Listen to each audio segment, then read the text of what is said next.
አዳሞ ወዴት ነህ ያልከኝ በፍቅር ድምጽ ፈለከኝ። ሁለቱ የሴትዮዋ ሴቶች ልጆች እጮኛ አላቸው።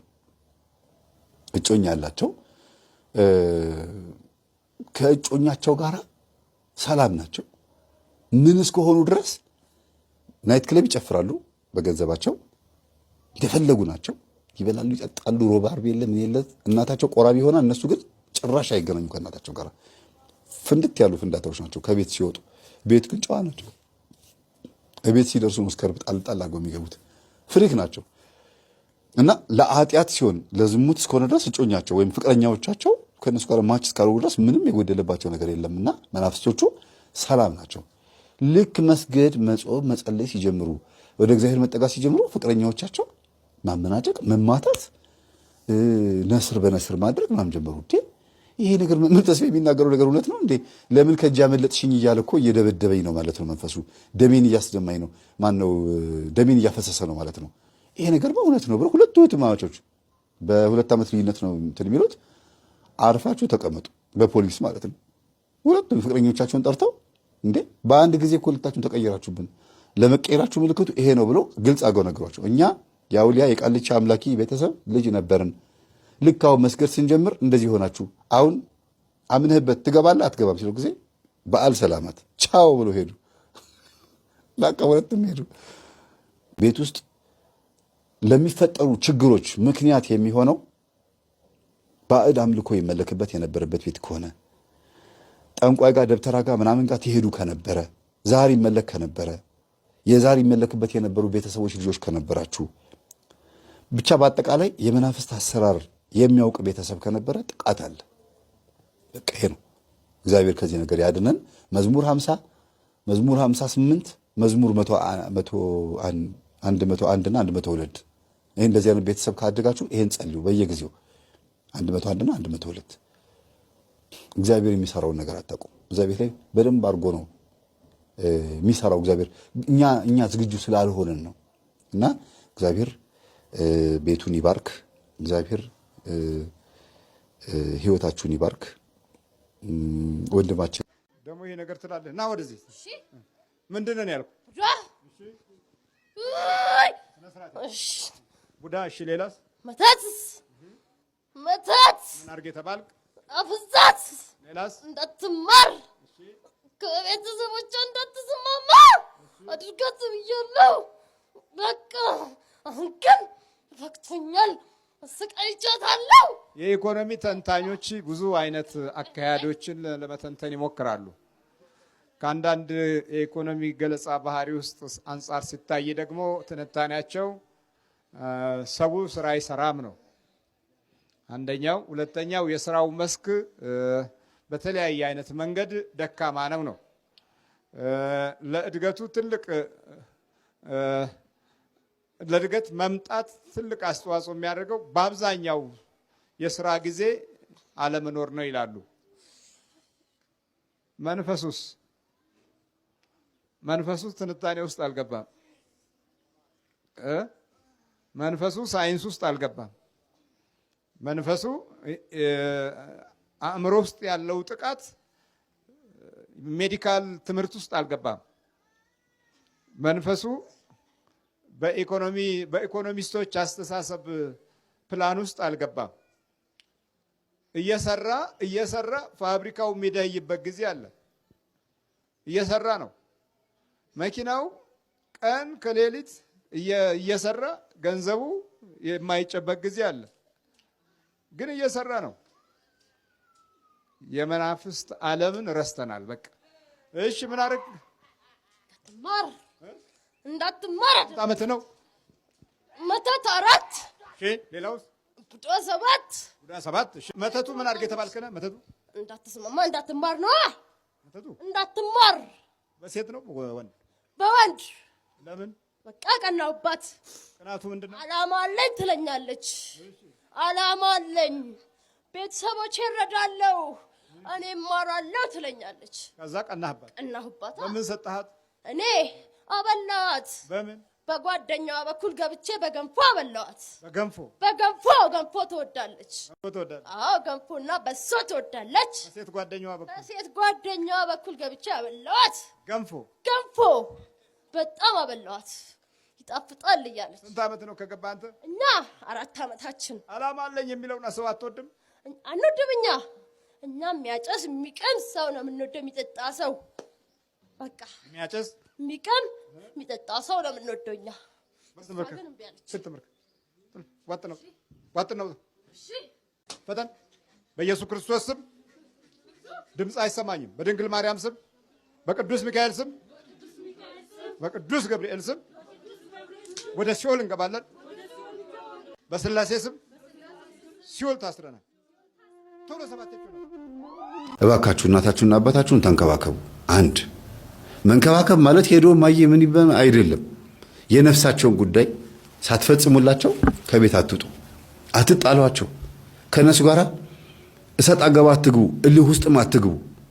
ብትችሉ የሚድኑበትንና የሚጸድቁበትን መንገድ ማዘጋጀት ካልቻላችሁ ራሳችሁን አድናችሁ እነሱ እንዲመርቋችሁና ደስ እንዲላቸው ማድረግ ልመዱ። እስቲ እስከ መቼ ድረስ ነው ከንቱ ሆናችሁ እናትና አባታችሁ የሚጦሯችሁ ተጧሪ የምትሆኑት? እስከ መቼ ድረስ ነው? ቤተሰቦች የጎረቤት መተት ልጆቻቸውን አደንዝዞባቸው እንደገናም ደግሞ ከቤት አብሮ አጥፍቶባቸው ለይቷቸው ባላቸው ሞቶ ሴትዮዋ ብቻቸውን ቀርተው ሞቱ። የሞት ቤት ሆነ፣ የከንቱ ቤት ሆነ።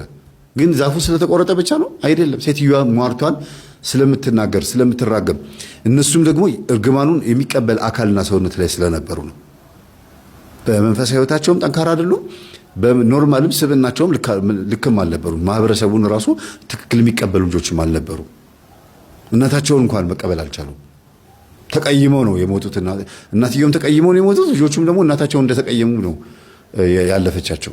ኬት ያምጡት? አሁን አይመልሱት። እግዚአብሔር ይቅር ይበላቸው እንጂ መቼም እናታቸው ይቅር አለቻቸውም አላለቻቸውም ዛሬ ላይ ያለውን ንስሐ ሕይወታቸውን የሚታየው።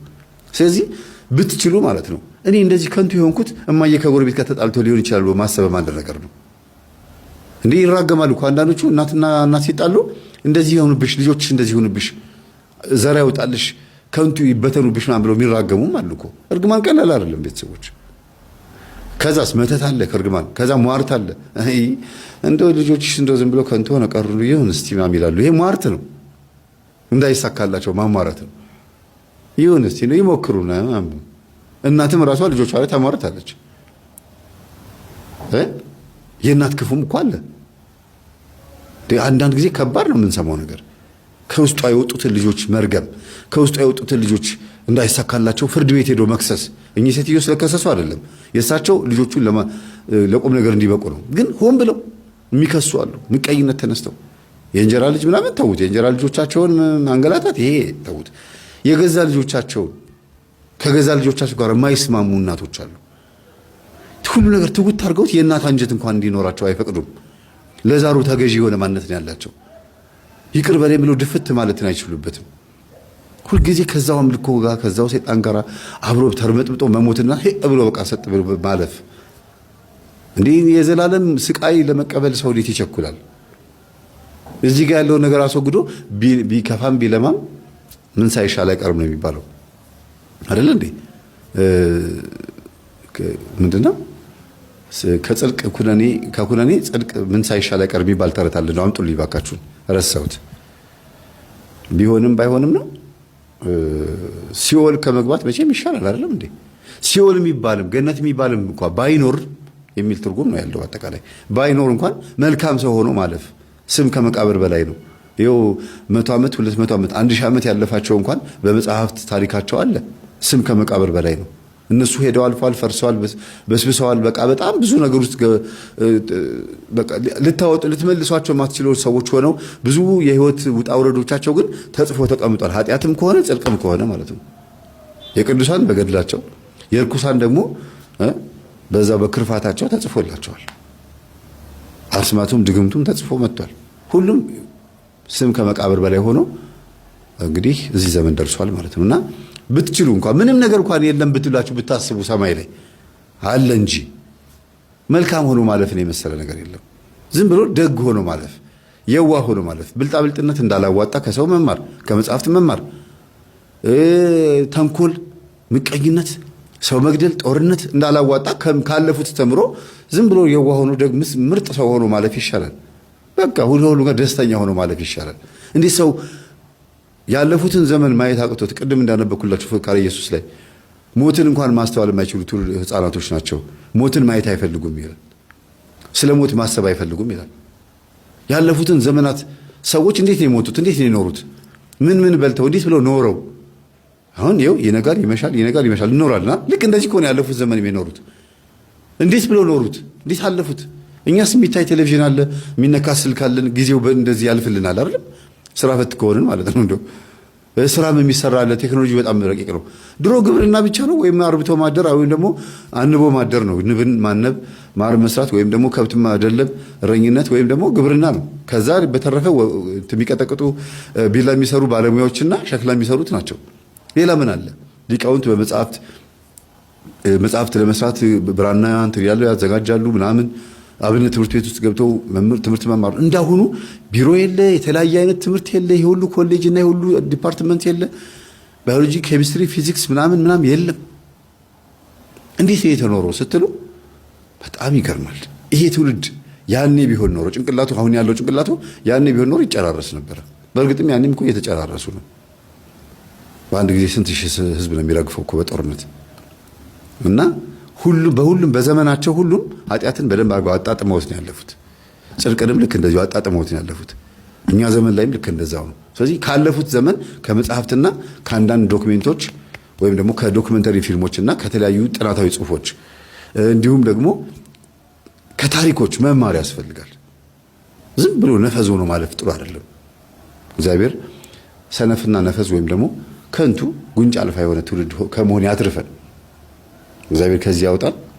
የምንጠቅም ለነገ ለልጆቻችን ችግኝ የምንተክል የሚጠቅም ችግኝ መሬቱን የሚያጎሳቁል ሳይሆን ነጮች በአምጥተው ባህር ዛፍን ተክለውብን አይደለም ችግር ተፈጠረ የሚባለው። በእርግጥ እናቶቻችን ይችሉበታል። ባህር ዛፍን ደግሞ ቅቅል አድርገው ደግሞ ከብርድና ከጉንፋን ወደ መድኃኒትነት ቀየሩት። የሚገርም ነው። ግን የማይጠቅም ችግኝ ከመሆን ያድነን። ለልጆቻችን የምንተክለው ችግኝ ዛፍ ከለላ ይሁናቸው። ሌላ ምንም ልንል አንችልም። ዛሬ የምንተክለው ችግኝ ለእኛ አይጠቅመንም። ምናልባትም ተሳስተን ስናልፍ ልንረግጠው እንችላለን። ግን የተከልነው ችግኝ ከኛ መረገጥ፣ ከተንኮለኛ ከምቀኛና ከተለያዩ ሸረኞች መንቀል ተርፈው አድገው ዛፍ ሆነው ለልጆቻችን ይብቁልን። ችግኝ ሲባል ዛፉን አይደለም ማለት እኔ ከዛፍ ጋር የሚያገናኝ የለም። የምንተክለው ትምህርት፣ ዕውቀት ማለት ነው። ቡቃያ ብለን የምናስበው ከኛ አንደበት የሚወጣው መርቃትም ሊሆን ይችላል። ጸጋ የምናካፍላቸው ነገር ሊሆን ይችላል። ያ ለልጆቻችን የሚጠቅማቸው ይሆንልን ነው። አድገው እነሱም ለልጆቻቸው ደግሞ የሚጠቅማቸው ይሆንላቸው። ጥሩ ነገር ስትሰጡ ጥሩ ነገር ያቀብሉላቸዋል። መጥፎ ነገር ስትሰጡ መጥፎ ነገር ይጠብቃቸዋል። ያው እሱ የተቀበላችሁትን ነገር የምትሰጡት ያው የምትሰጡትን ነው ደግሞ የሚቀበሉት እነሱ የሚሰጡትም እሱን ነው እያለ ይቀጥላል። ስለዚህ ጥሩ ነገር ለመስጠት የተበላሸ ነገር ካለ እናንተ ጋር እኔ ጋር ይብቃ በሉ። ዛሬ መንፈስ የሚመለክበት ባዕድ አምልኮ ከራማ ምናምን የሚመለክበት ቤተሰብ ውስጥ ያደጋችሁ ሰዎች እኔ ጋር ይብቃ በሉ። በቃ ከእኔ በኋላ ማለፍ የለበትም። ከዚህ በኋላ የተባረከ ልጅ ተወልዶ የተባረኩ ቤተሰቦች መገኘት አለባቸው ብሎ ቆርጦ መነሳትና መለወጥ ነው የሚያስፈልገው ብዬ አስባለሁ። ስለነበረ ሰዓት ሁሉ የአምላካችን ስም የተመሰገነ ይሁን። ሰላም። ቀጥ ብሎ ደርቆ በቤቱ ጀርባ ላይ የሆነ ቦታ ላይ ተለጥፏል እና እባቡ ላይ እባብ ጠምጥመውበታል። ማለት የእባብ ቆዳ ጠምጥመውበታል። ውስጥ ያለችው እባብ የደረቀው እባብ ሴት እባብ ናት፣ ሚስትየዋ ነች። ከላይ የተጠመጠመው ደግሞ ሰውየው ናቸው ማለት ነው። ለምንድን ነው እንደዚህ ያደረከው ሲባል እኔና እሷ ነን አለ። እኔና እሷ ማለት እንግዲህ ባልና ሚስት ነን ማለታቸው ነው። አንድ መንፈሱ አንዴ እነሱ ሆኖ ነው የሚያወሩት። ኦን ኤንድ ኦፍ። አይ ይሄ ዓመት አልሆነንም ተዋረድን። እድሜ ልክ ያከማቸሁትን የስልብና ገንዘብ በሚስጥር ተደብቄ ሳረግ የነበረውን እግዚአብሔር አዋረደኝ አጋለጠኝ እያሉ ያኔ የዛሬ 30 ዓመት የዛሬ 20 ዓመት አካባቢ ይመስለኛል ቅስናቸው በዝሙት ሲፈርስ በእግዚአብሔር ላይ አምፀው በስልጣነ ክህነት ላይ አምፀው እንዲሁም ደግሞ ጸበል በመርጨት አምፀው ስለሆነ ይሄን ዝሙት የሰሩት ከዛም ካፈርኩ አይመልሰኝ ብለው ያገኛቸው ያዋረዳቸው ክህነታቸውን ያስቀማቸውን መስቀሉን ያስነጠቃቸውን ሰው አስገድለውታል። በመተት ማለት ነው። ካፈርኩ አይመልስም ብሎና የዛ ሰው ደምም ይጠራቸዋል።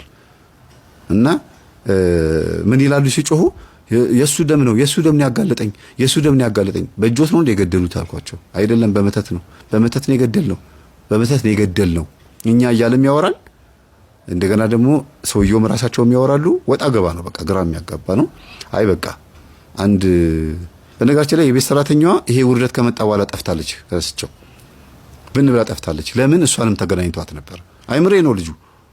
አይምሬ የተሰነጠቀ ነገር ካገኘ መግባት ነው በቃ ዝም ብሎ እና ይቅርታ ለምናገረው ነገር አይምርም።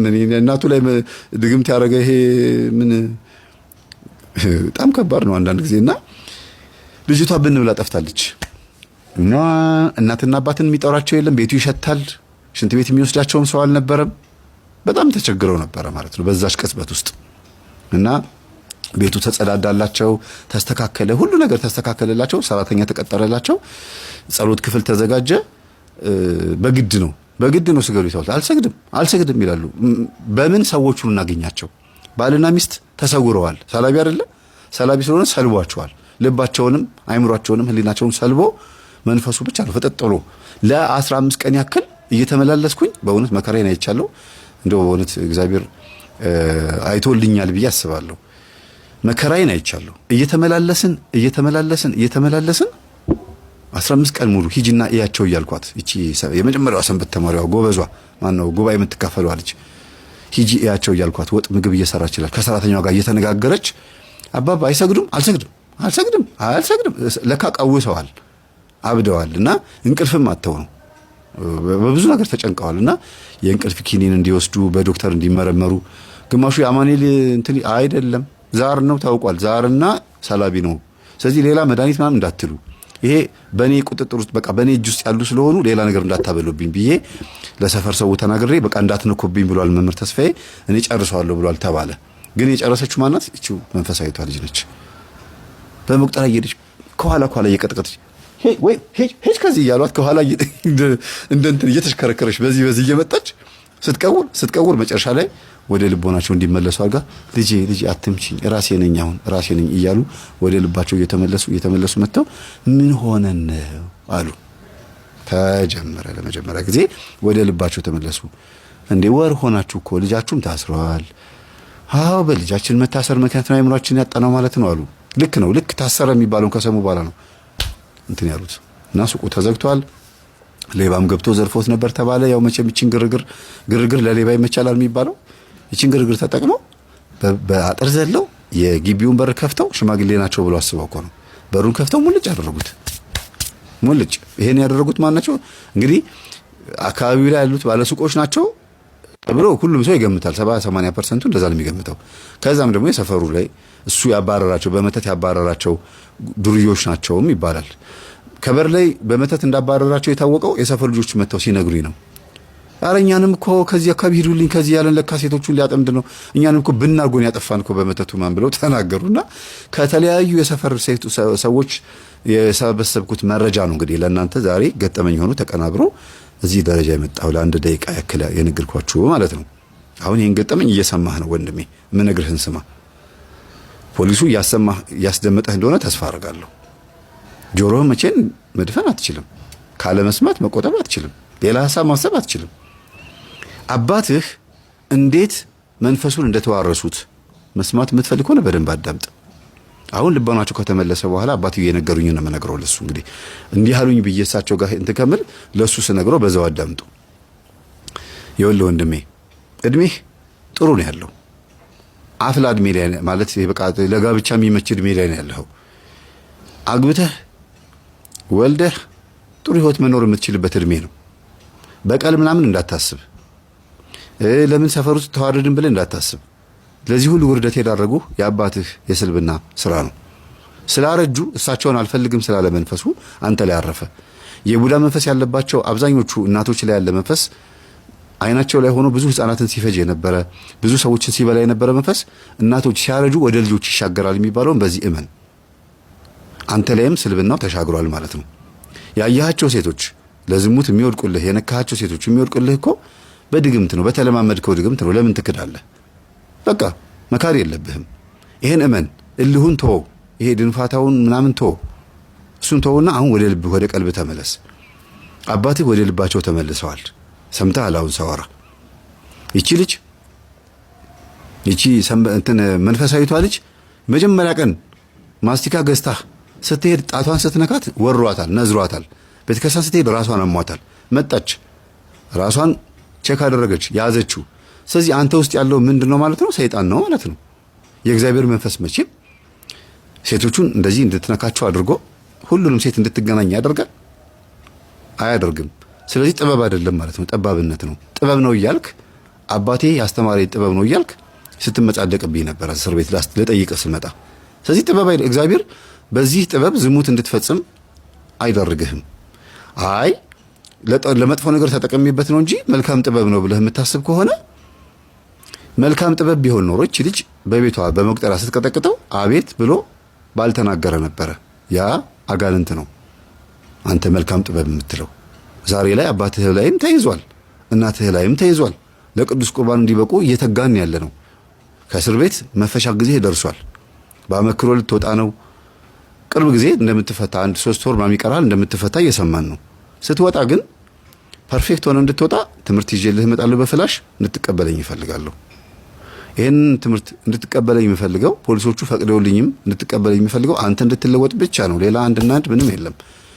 ከፈለክ እዛ ቤት አትኑር። ቤቱን ሸጣችሁም ሌላ ሰፈር ሂዱ። ለምን? ስለተዋረዳችሁበት ሰፈሩ ላይ መውጣት መግባት ሊከብድህ ይችላል። ከፈለክ እኔ ቤት እከራይልሃለሁ። ቤት ተከራይልህና ግቢውን በውጭ ሆነ ማሻሻት ትችላለህ። የሰውን አይን ማየት የምትፈራ ከሆነ አይ የሰፈሩን ሰው ይቅርታ መጠየቅ እፈልጋለሁ፣ ልጆቻቸውንም የተገናኘሁባቸው ሰላቢ መንፈስም የላኩባቸው መግዛት የማይፈልጉትን ዕቃ ያስገዛኋቸውም በሙሉ ይቅርታ ማለት እፈልጋለሁ ምትል ከሆነ እኔ ከፊት ሆኜ ማንም እንዳይጎዳህ በቅዱስ ሚካኤል አማካኝነት ስዕሉን ይዤ የሰፈሩን ሰው እማጸንልሃለሁ። ችግር የለውም። እኔ የምፈልገው ከዚህ ቤት ከዚህ ሰፈር ወጥተህ ሌላ አዲስ ህይወት እንድትጀምር ነው። እናትና አባትህን እያቆረብክ እንድትጦራቸው ነው የምፈልገው። ነገር ሁሉ አልፏል። ሁሉ ነገር ተስተካክሏል። በቃ የሰላቢ መንፈስ የሰይጣን መንፈስ ነው። አባትህ ደብተራ ነበሩ፣ አሁንም ደብተራ ናቸው። እየደገሙ ነው ማለት ሳይሆን ያንን ድብትርናውን ሲሰሩት ቆይተው ነው ዛሬ ላይ ነገሮች የተስተካከሉት። አንተ ነህ ያስቀጠልከው ይሄንን ድብትርና። ስለዚህ ስር ማሽቀጠል በጣሽነትህ፣ ሰላቢነትህ፣ ሟርተኝነትህ፣ በዝሙት መውደቅ ይሄን የምትሰራቸው አፍዛ ደንዝዙን ከልከሊውስ መንፈስ ሴቶች ላይ ስትልክ የነበረውን በሙሉ እንዳለ ሁሉ ነገር አጋንንት መሆኑን ካመንክ ንስሐ ለመግባት የምታስቸግረን ነህ ብዬ አላስብም። ደግሞ በጸባይም ጥሩ ልጅ እንደሆንክ ሰምቻለሁ። አሪፍ ልጅ ነበረ በፊት። አንገቱን ደፍቶ የሚወጣ አንገቱን ደፍቶ የሚገባ ከጫቱና ከሲጋራ ውጪ ሌላ ምንም የማያውቅ የሆነ ጊዜ ላይ ነው ሱቅ ከከፈተ በኋላ የተቀየረው ነው የተባለው። ስለዚህ አባትህ ካዋረሱህ በኋላ ነው ይሄ ነገር የሆነው። አሁንም ይሄን ስነግርህ ሊጎረብጥህ ይችላል፣ እልህ ሊይዝ ይችላል፣ ልትጎዳን ልታስብ ከወጣህ በኋላ የሰው ደም ልታስብ ትችላለህ። ይሄንን ነገር እንዳታደርግ ነው የማስተምርህ። ፖሊሶቹም በጸባይ ለውጥ እንደምታመጣና የሆነ አዲስ ነገር እንደሚታይብህ ጉዳዩ የመንፈስ ጉዳይ እንደሆነ የተዋርሶ ጉዳይ እንደሆነ ስለገባቸው ነው በቅርብ ጊዜ የሚለቁህ። ተነጋግሬ ማለት ነው። ጉዳዩን ስትፈጽም የነበረው ከአባትህ እንደሆነ መጥተው ፖሊሶቹ ጠይቀዋቸው አባትየውን ኢንተርቪው አድርገዋቸው ነው በቃ ልጆትን እንፈታለን ሲሏቸው ልባቸው መለስ ያለው። ስለዚህ አንተ እንደምትፈታ ሲያውቁ እናትና አባትህ ልባቸው ደስ ካለው ከወጣህ በኋላ ለበቀል ከተነሳሳህ አባትና እናትህ ይሞታሉ። ያ ማለት ራሳቸውን በቃ እንዴት ነው የልብ ድካማቸው ይዟቸው ለምን የሚለው ታውቃለህ ምን በሽታ እንዳለባቸው። ስለዚህ ለእናትና አባትህ እድሜ ሲባል ወግ ማረግህን ማየት የምትፈልግ ከሆነ የምሰጥህን ትምህርት አዳምጥ። ይሄን ነው ልልህ የምችለው። ቤት እከራይልሃለሁ ከፈለክ ከውጭ ሆነ በደላሎች ማሻሻጥ ትችላለህ። አባትና እናትህን ወደ ሌላ ቤት ሽፍት ማድረግ ትችላለህ። አሁኑኑ ከፈለክ አባትና እናትህን ሌላ ሰፈር ላይ እንዲከራዩ እንዲኖሩ ማድረግ ይቻላል። እኔ ይገባኛል። የሞራል ጉዳይ የውርደት ጉዳይ አውቀዋለሁ። ሁላችንም በሰፈራችን በእግዚአብሔር ስም በሶስት መንገድ ተጸይፈናል። አንደኛ በእግዚአብሔር መጠራትን ተጸይፈናል። ሁለተኛ የእግዚአብሔርን ስም መጥራት ተጸይፈናል፣ ስሙን ተጸየፍነው። ሶስተኛ እምነቱን በቆየበት በኖረበት ልክ የክፉ ነገር መተንተኛ አድርገን ተጫወትንበት፣ ረገምንበት፣ መፈክር አወጣንበት፣ ፈከርንበት። ስለዚህ ዘመናዊ እርግማን ውስጥ ገባን። የማይታይ የሚመስለን እርግማን ወደሚታይ ውድቀት ተለወጠ። ስለዚህ የምናስበው አይሆንም። እድሜ ፈይተን ጊዜ ፈይተን ጉልበታችንን፣ አእምሯችንን፣ ጊዜያችንን አቃጥለን ውጤቱ ባዶ ነው፣ የለም፣ አይቆምም፣ አይተከልም፣ ለትውልድ አይሆንም፣ ትውልዱ አይሰማውም፣ አይቀበለውም፣ ጭራሽ ይረግመናል። አይገርማችሁ? የተጸየፍነው የእግዚአብሔርን ስም ዋጋውን ስንቀበል በእርግማን መልኩ በሕይወታችን ውስጥ ይገለጣል። እንዲህ መንፈስ በመዋረዱ ቤተክርስቲያን እንደተበደለች እንደተዋረደች አድርገው ሲናገሩ እንሰማቸዋለን። ምን አይነቶች እንደሆንን ማሳያው ይሄ ነው። መጀመሪያ ንቀታችን የሰው ልጅ እግዚአብሔር ኃይሉና ሞገሱን እንደማይሰጥ በስሙ መናፍስት እንደሚገዛ የተናገረውንም ቃል ጭምር ስለሆነ መረዳታችን የእግዚአብሔርን ክብር በሰው ይገለጣል ብሎ ካለማመን ጋር የተያያዘ ነው።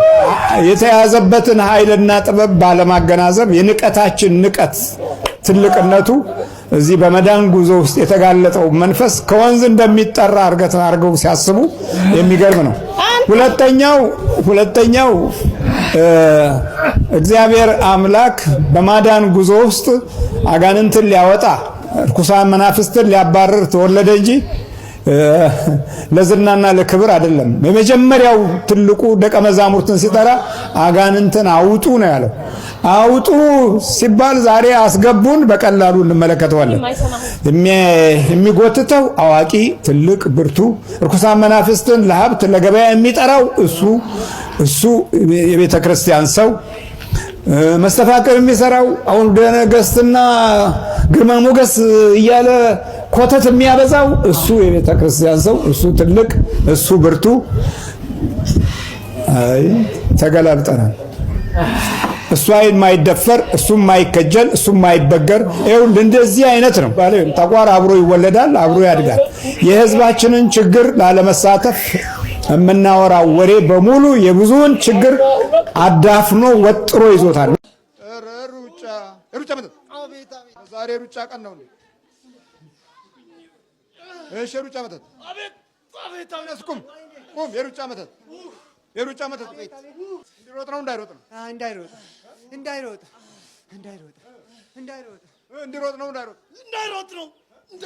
ና ወደዚህ እዚህ እንደ ቀጥ ወደዚህ ፍጠን። ስንት ዓመት ነው ከያዝከው? 2 ዓመት። በምንድን ነው የገባው? በጨበጣ። አዎ። አንተ በምንድን ነው የገባው? በልብሱ ነው። በልብሱ። አንተ በምንድን ነው የገባው? አቤት በሽቶ ቆባ አጠጋ እንጂ። ቆይ እንዴት ነው ነገሩ? እንዲሮጥ ነው እንዳይሮጥ ነው? እንዳይሮጥ። በጨበጣ ታዲያ እንዴት ገባ? በጨበጣ እንዴት ገባ?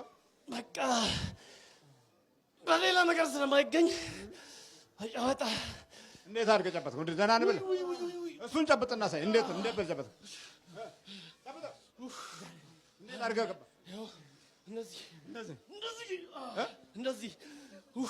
ሌላውስ ስንት ናችሁ? 1200። እሺ አንተስ ስንት ነው? 2000 ነን። 2000 ምን? 2000 ምን? አጋንንት አይነ ጥላ። አንተስ ስንት ናችሁ? 1000 ምን አልከኝ? 1000 ብቻ። 1000 ብቻ? አዎ ብቻ። አዎ ትንሽ ናችሁ። ምን? አዎ ትንሽ ነን። የት ሮጧል እሱ? አሜሪካ፣ እስራኤል፣ ቻይና፣ አዎ ጣሊያን፣ ፈረንሳይ። ወይ አሜሪካ 2 ጊዜ። ስንተኛ ወጣ? አንደኛ። አሜሪካ አንደኛ። አዎ ፈረንሳይ እንደዚሁ 8ኛ። ፈረንሳይ 8ኛ። አዎ ቻይና አልቻለም። አዎ ጣሊያን አንደኛ። አዎ 2ኛ። ጣሊያን ከእንደገና 2ኛ። አዎ እንደዚሁ ስምንተኛ ጣሊያን ስምንተኛ እንደገና። አዎ እንደዚሁ እስራኤልም ደግሞ ነበር። አልቻለም፣ አቋረጠ። ለምንድን ነው ያቋረጥከው? አልቻለማ፣ አልቻለም። እናንተ ነው? አዎ። እንዴት አደረጋችሁ? ኪሎ ጨመረንበት። ለምን ኪሎ? 66 ኪሎ ገብቶ እንዴት ሩጥ።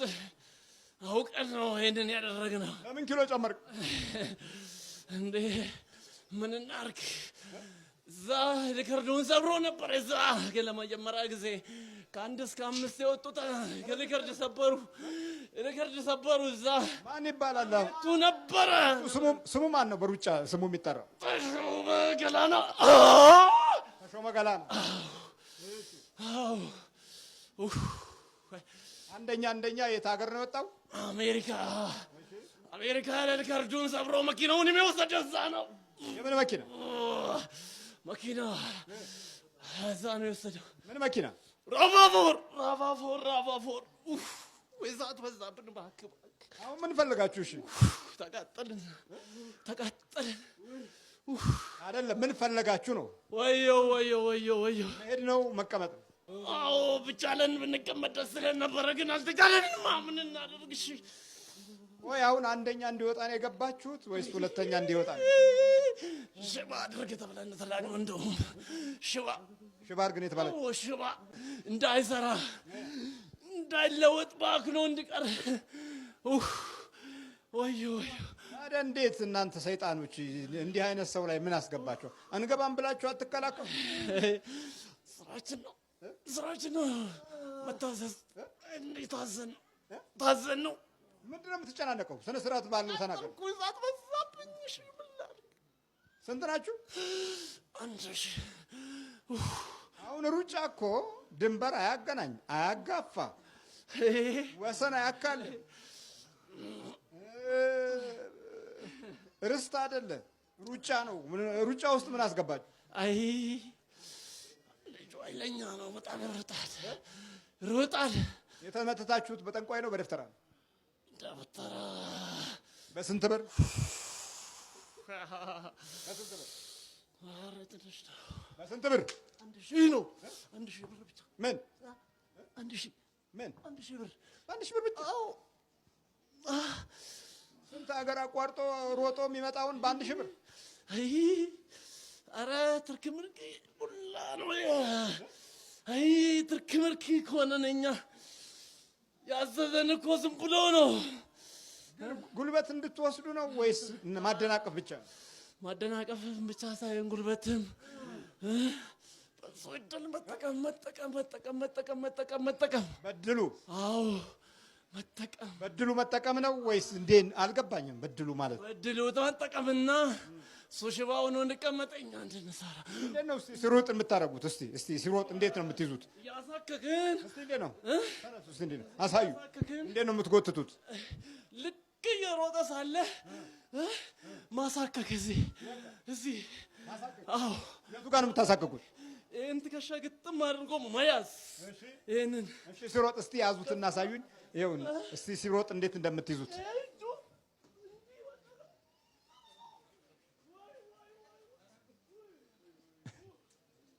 እንዴት ነው የምትይዙት? መታሰር። የቱ ጋር ነው የምታስሩት? ትከሻና እግር እግሩን። ማስነከስ ነው ዝም መብላት? መብላትና ከዛ በኋላ ጎንበስ ብሎ ሲያክ ከዛ በኋላ በቃ ከዛ ትከሻውን ስንይዙ ግጥምልና አቋርጦ መውጣት። ይወጣል። ስንት ጊዜ አቋርጦ ወጣ? አረ ዘንድሮማ ምኑንም አልሮጠም። ምኑንም እንዳለ ቻይና 3ቱን ጊዜ አቋርጦ ወጣ። ለምን አቋረጣችሁ? ታዲያ ወገብ ይዘን ትከሻ ይዘን እግር ይዘን ታዲያ እንዴት ይሮጥ? ስራችን ምንድን ነው? ስራችን ምንድን ነው? ምንድን ነው ስራችሁ? እንዴ ማሰር፣ ከዛ በኋላ እጅና እግር ማደንዘዝ፣ ከዛ ቀጥ። ይሄ ነው በቃ ቀጥ ነው። ቀጥ። ለምን ግን? ለምን? በጣም ይፈጥናል። በጣም ይፈጥናል። በቃ ይሩጣ ታዲያ ይሩጥ።